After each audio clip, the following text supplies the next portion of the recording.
We're going to start off with core issues today, and then we're going to just keep building up from there. And so I want to go back to the very core that everything else is based upon. And so I want you to, for a second, revisit the values you stand for as an organization.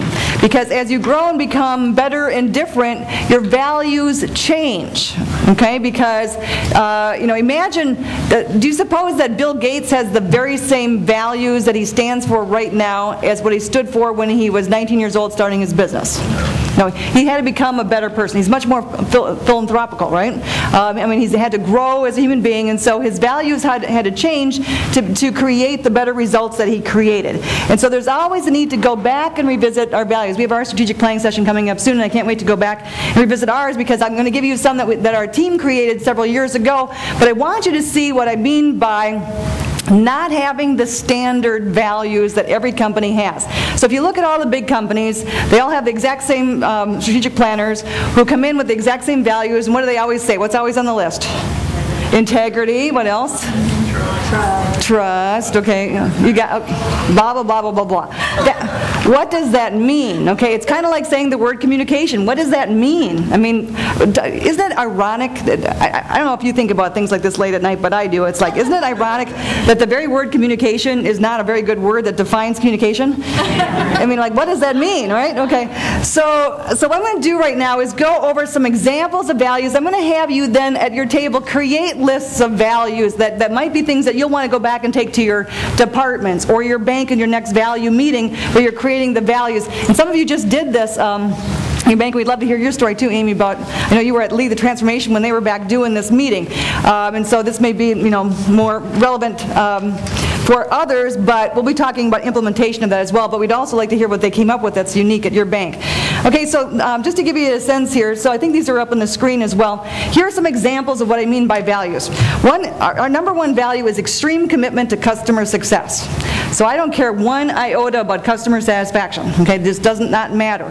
Customer success is all that it's about, and so everything anybody does should be defined as, does this help our customers succeed more? The next one is blue vase, and so some of you have maybe heard me talk about this in the past. Blue vase basically means that there's an old audio tape that I had years ago, and there was an old gentleman called the Colonel in this audio tape, and he was doing an assessment with his managers. Before he would make somebody a manager, he would give them a test. And the test was, he would tell them, listen, you need to go find this blue vase, and you guys don't need to write them all down, you'll have plenty of time to write, so you can stay with me at this story, because I think this story is very important. So he would test everybody. Before he'd make him a manager, he wanted to see if they were management material. He would give them the test, and the test was this. I'm going to a party this evening with my wife, and there's a blue vase that I saw in a store that I thought would be a great gift that we would want to give, and my wife agreed, but we did not have time to pick it up. Would you be so kind as to go pick up that blue vase for us and have it to our home by 7 o'clock so we can take it to the party this evening? And the guy said, sure, be happy to. He didn't know he was being set up. So the setup was, they told him the wrong street and they told him the wrong name of the store. And so, so he's going up and down streets trying to figure it all out, and finally he sees the blue vase. It's the wrong store on the wrong street, but by this time the shop is closed. Now what would an average human being do at this point?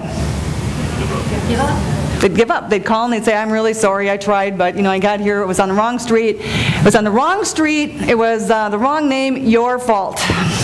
I didn't get it done. Your fault, I give. Right? That's the normal human behavior. What this guy did was he passed the test, because he went next door to find out who owned the shop. He called the guy at home, said, can I come pick you up and bring you back down to the shop to open it up? I need to buy this vase.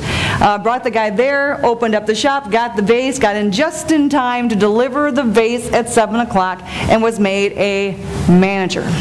In other words, do you ever have people who are really busy telling you why something can't be done when they could be expending a little bit more energy to just figure out how to get it done? Mm-hmm. And so blue vase in our office is code for, I know this is impossible, but figure it out anyway because it needs to get done, right? Okay, so blue vase is the standard for that says, don't tell me about the labor pains, show me the baby. Okay, how will you create this thing? How will you get it done and get it brought home? The next one is rave review client service. Okay, that's another example. No excuses. In other words, are there excuses why things can't be done? Sure, we don't want to hear about them, right? Okay, but all we want to hear about is, I blew it, here's my massive corrective action so that this doesn't happen again. In other words, let's not make a pattern of thinking that an excuse replaces a result.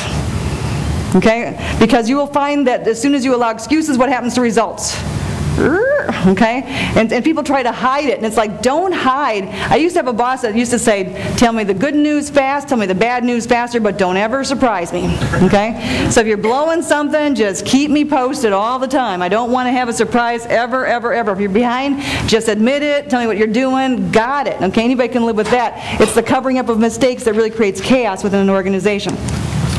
Having and spreading fun is a key value, and that people choose to have that. Commitment to personal growth and commitment to professional growth. So we happen to be in the business of growth. I think that you happen to be in the business of growth too. I really do. I think that in order for an organization to grow, you better have people who are committed to reading. You better have people who are committed to learning. So I'll never forget, we have a bank down in Illinois, and we went down to do a videotape on something, and so we had done their kickoff like 6 months earlier, and subsequent to that, I had sent them lots of different books to read. So our top 100 list had a whole bunch of books going out at that time period, and so when I pulled up, they saw me coming, and the CEO ran to the door and he locked it. And he said, promise me you don't have a book. And it was funny because about a year later we had kind of a dry spell where we hadn't sent a book for a while. We'd sent other things. And he calls and he complains, hey, I haven't had any books for a while. So, what's interesting is we had one client who said it best. He said, when you first started sending me these books, I thought, man, who's got time for this? But now that I'm doing this, I realize how much it makes a difference in my business. So you better have people, if you're working in a profession, you better be reading at least a book a month in your profession. It takes 2 hours. Who doesn't have 2 hours to make themselves better at what they do? So commitment to personal and professional success. Sense of urgency. I knew a gal years ago who said that before she would hire somebody, she would take them in the car and have them drive just to see if they had a lead foot. And if they did, it was like, that's my person. Okay? So that's one distinction of it. But the key is that we all have one limited resource. That's the only thing that's the same for all of us, and that is time. And people have a very different experience of how they use their time. I get a kick. Brian's back there, and he said to me one time, I don't know how you said it, but it was something about that you experienced me as having someone who has a huge respect for time, or one of the best. How'd you say it? Right? It was so. It was so clever, whatever it was. But I was like, yeah, that's me, because I really believe that our time on this earth is really limited, and we're up to a game here. And the game isn't about money, by the way, guys, right? The game is about the difference that we make, and so time is very valuable. And so, and money comes because we're making a difference. I know what I said. Basically, World Bank conferences I've been to in the last 30 years, this makes the most effective use of time of anyone that ever been. Yeah. And I can't stand it when I go to those banker conferences where everything's droning on. It's like, could we have another PowerPoint? Yeah, so I just was at one yesterday, right? And so that's the way that it typically is, and it's just like, what? People's time needs to be used effectively, and so there's a sense of urgency. Positive reinforcement to fellow associates. This is interesting. The research is really interesting on this. People always think they don't get enough appreciation from their manager, but the research shows that it's really from their fellow employees where it matters. And so you better have people who are givers, who are coughing up the fur ball all the time with their own approach to making sure that they're being kind to others, appreciating others, high-fiving them. And that's why we teach you all these silly rituals like high-fiving and all the goofy things that we do. We make it a little bit goofy so it's memorable, so it sticks, so you go back and do it.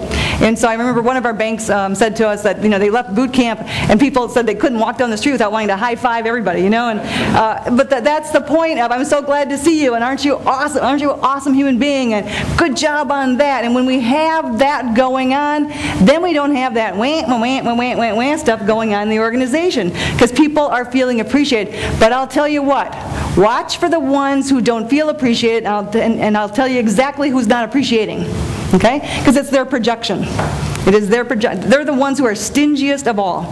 And so, but they're always the ones being the most vocal about not getting enough appreciation. It's a very, very telling predictor of what's going on within them.